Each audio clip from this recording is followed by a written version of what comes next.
Hi, everybody, and welcome to episode 12 of Inspect. In this week's episode, I'm going to be answering my first listener question. It comes from listener Rohit, who actually got in touch via Instagram. And his question goes, I've listened to a few of your episodes, and it's inspired me to give podcasting a go. I'm an amateur magician, and I'm planning on interviewing others in the same position who are trying to build their brand. I could use some help with knowing what equipment I need. I don't have a big budget, but here's what I have in mind so far. And Rohit has sent me a list of recording equipment that he's found on Amazon. Could you share some tips on equipment and how to get started? Thanks a lot, Rohit. First of all, Rohit, thanks for getting in touch. It's my first question that I've had from a listener, and I definitely welcome more.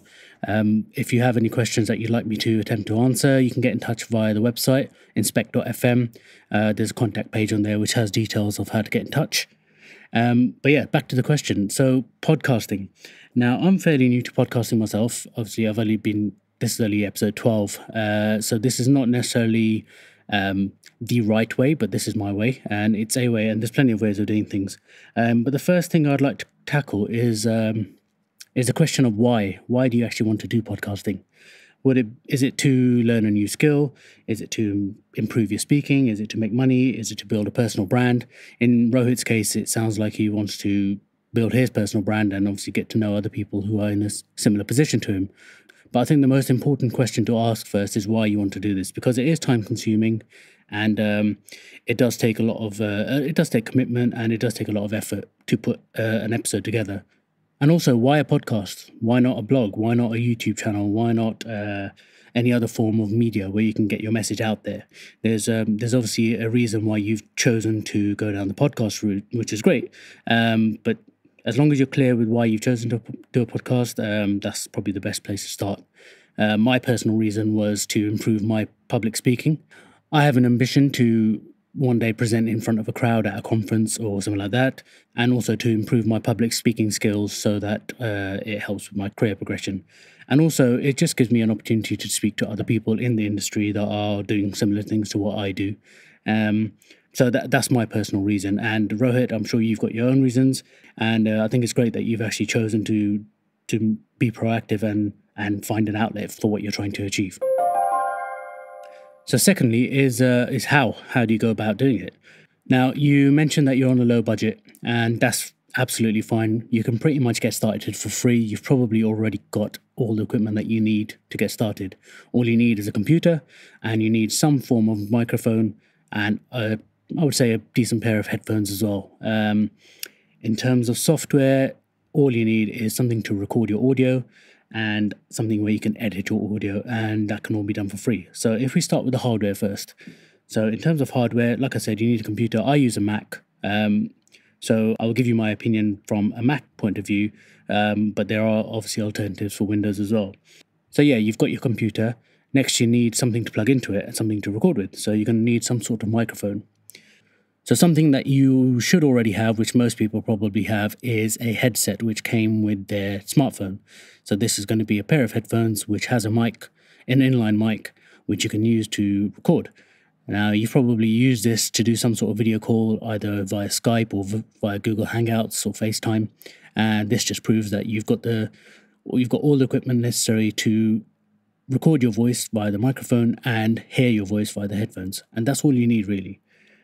It doesn't need to be studio quality at this point. I think the best thing to do is just record your voice, have a listen to it, make sure that you're comfortable talking on a microphone, and also that you like the way that your voice sounds, because the way that your voice sounds in your head is going to be different to the way it sounds when you're listening back to a recording of your voice.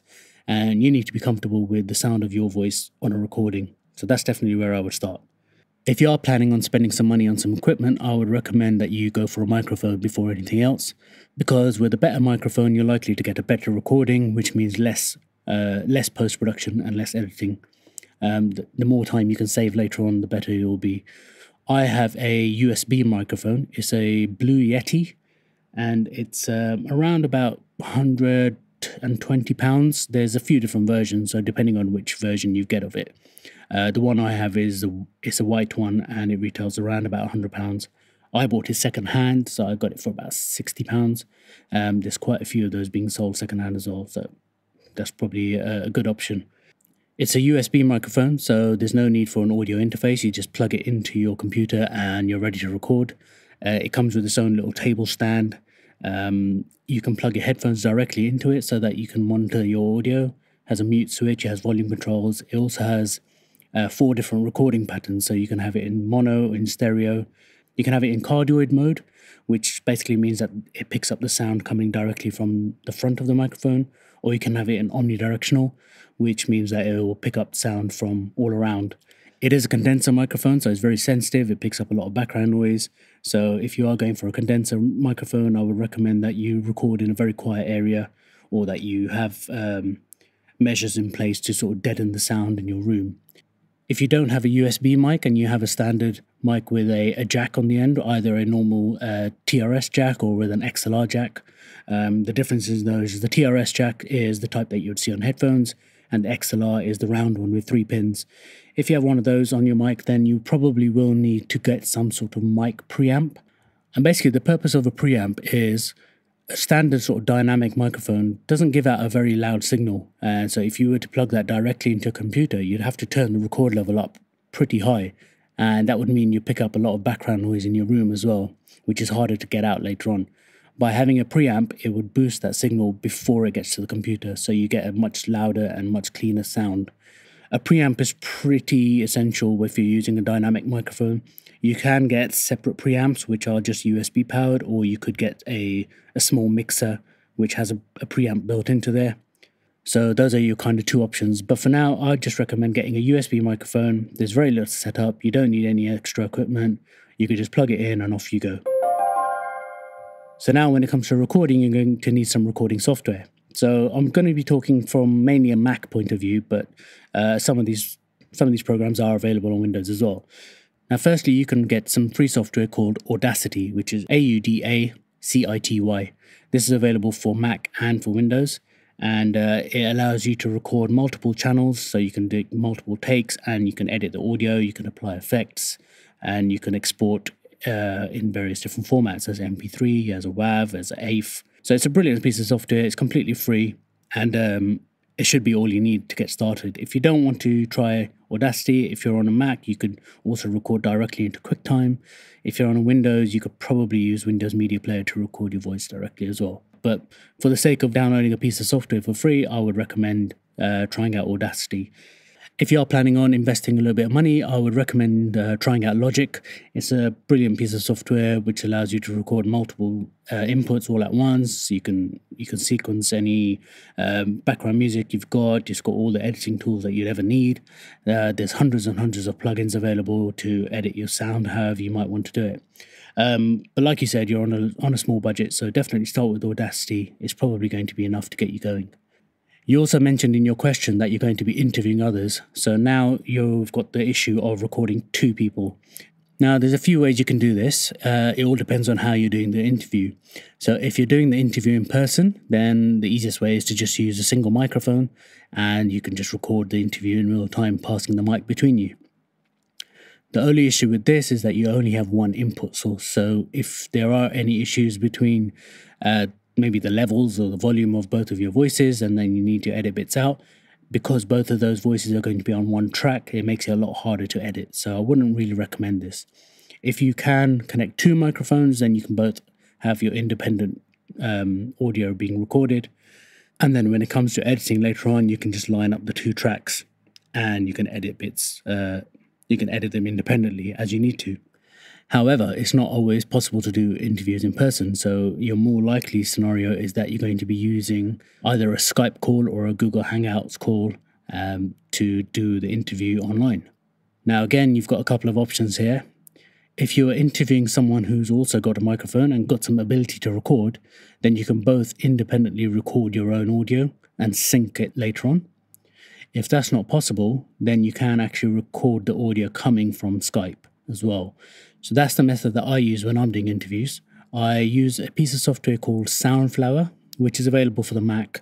And what that allows you to do is you can split the audio coming from Skype onto a separate channel, so that when you record it into Logic, the Skype audio gets recorded onto one track, and my local audio coming from my microphone gets recorded onto another track. And then a little bit of EQ work and a little bit of post-processing makes those two tracks sound very similar. Now, what I do is I also get the person I'm interviewing to record on their side as well as a backup, and then they send me their recording, and then I do a sync later on. If you're on Windows and you want to record the Skype call, then you can use some software called Pamela. It's available for Windows only.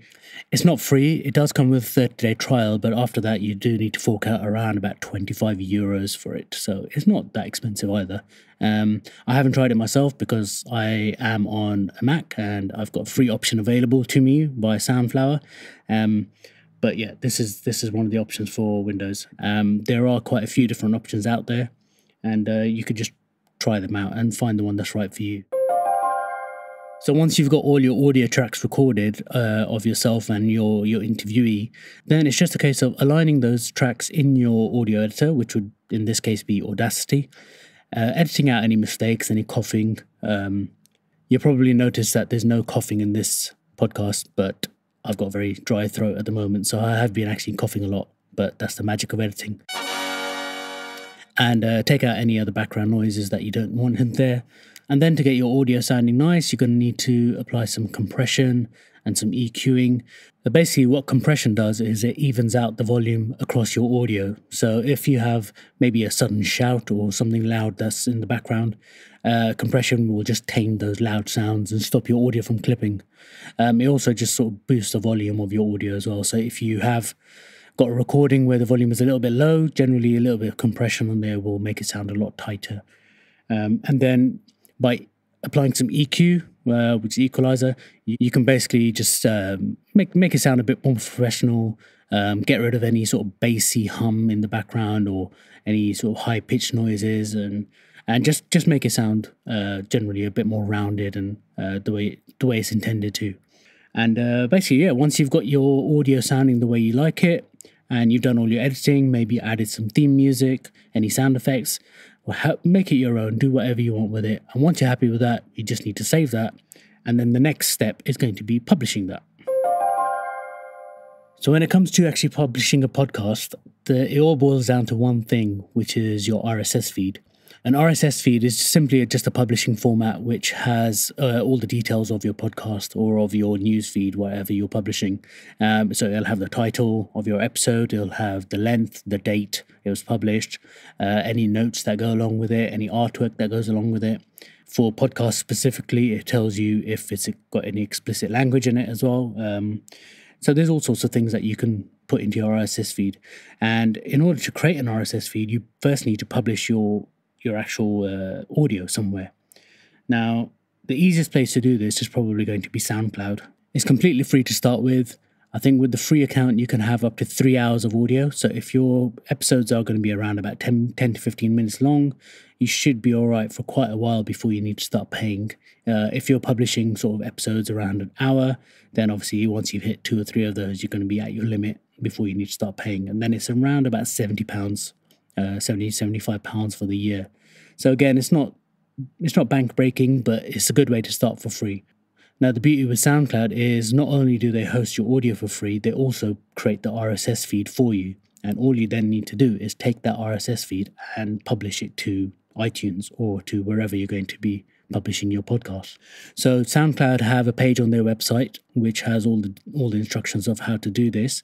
If you look in the show notes, I'll put a link to that page. Also, the beauty of it is that SoundCloud have their own audio player, which you can then embed onto your own website or other websites or on Facebook and Twitter. So it's very easy to share your audio from SoundCloud as well. So it's probably a really good place to start. If you do want to invest a little bit, then you could try out a service called Libsyn, or there's one called Fireside FM, and there's another one called Podbean. Now, all of these are sort of podcast hosting platforms. They do charge a fee of around about $12 a month as a starting package. But what you get for this is you get your audio hosted, you get your RSS feed for iTunes, they automatically connect you to iTunes, and they also give you analytics. So you get some data about how many people are listening, how many people are subscribing, and so on. You can get some of this data from SoundCloud, but I've found that it's maybe a little bit limited compared to what else is on the market. Now, I actually don't use any of these services. I've rolled out my own. I host my audio on Amazon S3, And my RSS feed comes directly from the website, which is inspect.fm, which I've just built and hosted myself. If you also wanted to go down this sort of route, you could use Amazon S3 to host your audio, which is very cheap. And then you could build your own website using something like WordPress or Squarespace, and you can get your RSS feed like that. But if you haven't got any experience in building for the web, then I would recommend just sticking with SoundCloud. You get everything for free, and you get some stats, and you should be covered for a little while you're getting yourself off the ground, just on their free platform. And then the next thing is, once you've got your RSS feed, is you need to submit that to iTunes. So you need to go to a website called Podcast Connect, and a link to that is in the show notes.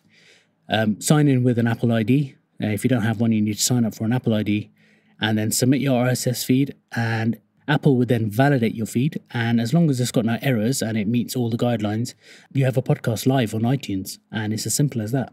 If you wanted to publish your podcast to other services like Stitcher or Overcast or Pocket Cast, then it's just a case of submitting your same RSS feed to those services, and they all have ways of submitting as well.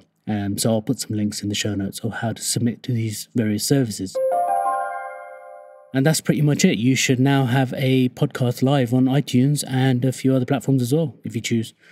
The only thing left to do now is your marketing. So get your podcast link, push it out to Twitter, push it out to Facebook, and let people know. And obviously let me know as well, so I can have a listen as soon as you've got this done. All right, so hopefully that's given you enough information, Rohit, and thank you for your question. If there is anything else that you'd like some clarification on, feel free to get in touch, and I'll be happy to help you out along the way.